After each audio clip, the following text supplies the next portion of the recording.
has an explanation for it, medically anyway. Earlier this month, doctors at Kettering Medical Center pronounced a West Carrollton man dead. Then he woke up. This is something a doctor says he has never seen, and the man's family gives all the credit to God.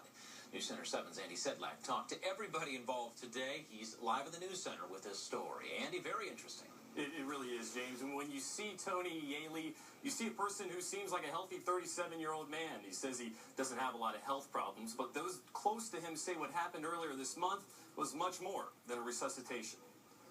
It was quiet outside of Christ Church in Bellbrook on Tuesday. It was quiet inside, too.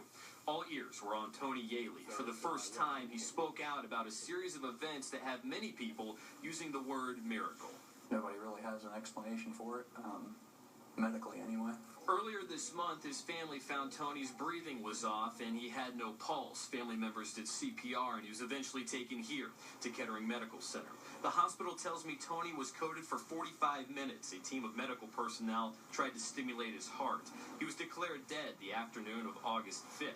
Then he suddenly showed signs of life as nurses prepared him for his family. He would be taken to OSU Medical Center by care flight. Then everybody started telling me how it happened, and, that's when I started to understand, a miracle happened. Right before he woke up, Tony's 17-year-old son spoke to him. I pointed at him and I said, "Dad, you're not going to die today." And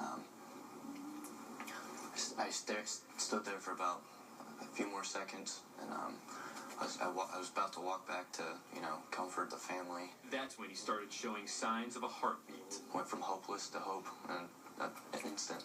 Yahle's cardiologist says this is beyond rare. He spoke to us on Tuesday.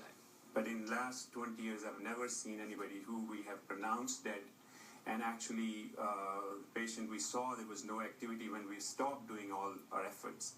And then for him to come back, I've never seen it. Actually, I've never heard of it. It's been the topic of discussion in medical circles. Since then, I've really shared this experience with a lot of my colleagues, and none of them have ever really heard this kind of coming back. Yahle says there was only one factor at work. It was divine. It definitely strengthened my faith, my family's faith, everybody I know's faith. And like I've said, if it strengthened everybody's faith, I'll take the lumps for it, Well, after he was transferred to OSU Medical Center, Yahle was unconscious for 5 days. He was released from the hospital last Thursday. He says he feels fine. In the News Center, Andy Sedlak, News Center 7.